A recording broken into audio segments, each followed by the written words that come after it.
Let's look at problem number 2. In this problem, we have the position function of a particle, and then the time is from 0 to 5. Let's find the velocity at time t. And through the previous discussion, the velocity is just the derivative of the position. So a quick algebra turns out to be so the velocity is 2t minus 4, which is the derivative of this guy. And the t runs from 0 to 5. The second part says when is the object stationary, moving to the left, moving to the right. So we want to figure that out. So basically describe the motion of the subject. Now to do so, when the object is stationary, that implies the velocity is 0, which means 2t minus 4 is equal to 0. That means when t is 2, it is stationary.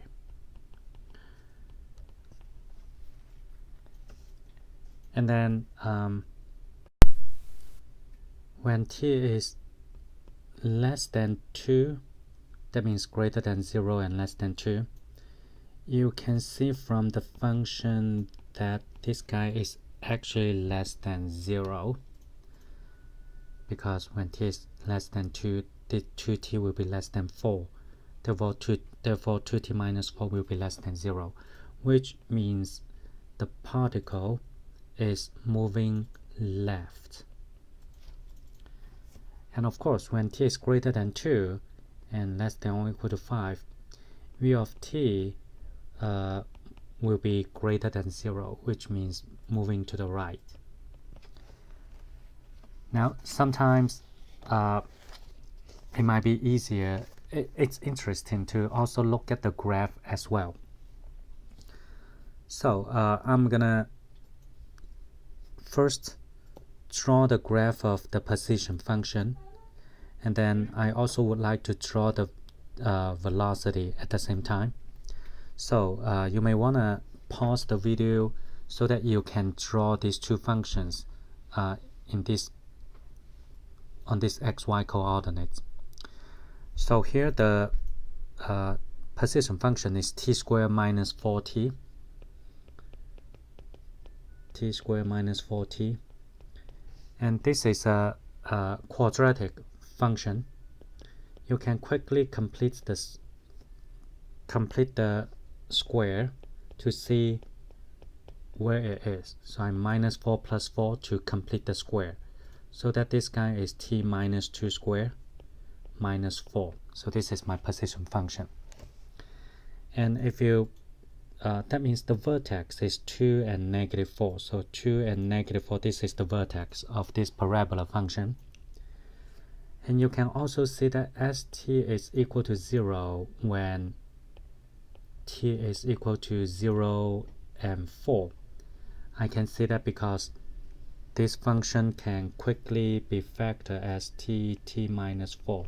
You can see 0 and 4 are two solutions. So therefore, I do know that kind of this is the graph of this function.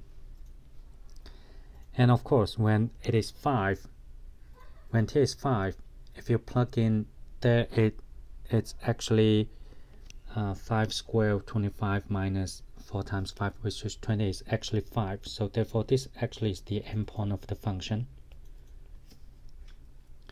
I need to erase these parts. Okay, this is the s of t.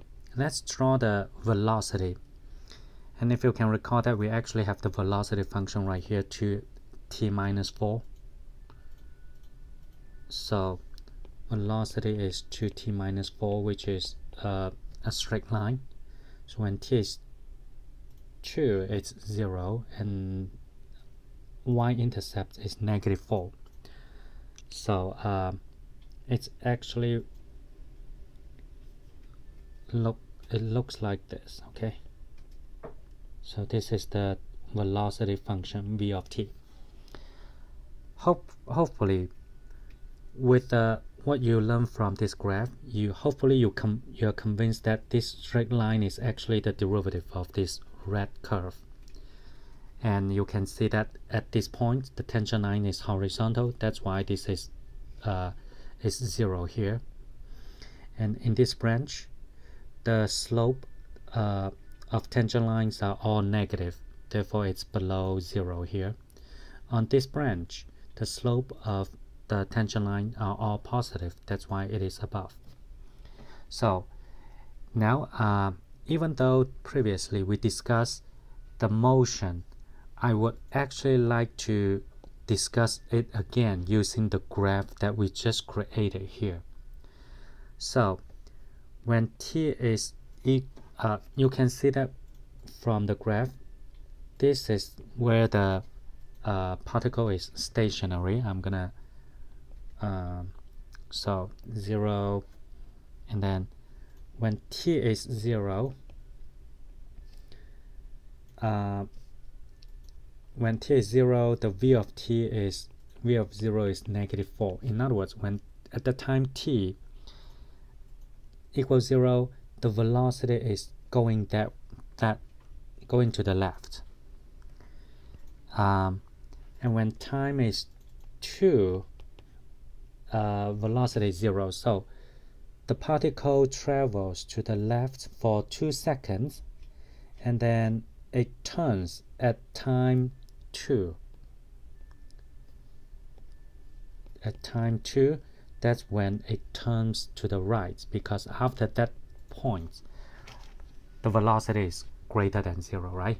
Velocity is greater than 0 for t after 2. So that's what's occurring. And at that moment, the position is actually -4, because at time t equals 2, the position, which is the red line, says the position is -4. So I know that at that point, the position is -4. And then the particle travels to the right, and at time t equals 5, which is when it stops at the last moment that of the function. And then at that time, the position is actually, let's check out the position here. Actually, so this is the position, which is 5, right? So at that point, is that 5? Let's double check. So at that point, the position is, the function is t squared minus 4t. So basically 5 squared minus 4 times 5. So 25 minus 20. Yes, this point the position is 5. Okay, and the velocity is 6. So this is the motion of the particle. Now the very last part is to graph the acceleration function. What is acceleration? Acceleration is the, I should not write the derivative here. Acceleration is the derivative of the velocity. And you can do it both ways. One is you can find the slope of this v of t, because the slope of this tangent line, any tangent line of v of t will coincide with the v of t because it's a straight line. And the slope is 2, so therefore, geometrically speaking, its slope is going to be 2 everywhere. Well, we don't have the endpoint defined, so I'm going to put two circles at the endpoints. So that's geometrical explanation. And of course, you can do that algebraically too. If you remember, the v of t is 2x minus 4, so therefore v prime of t will be 2. So which matches that its geometrical interpretation.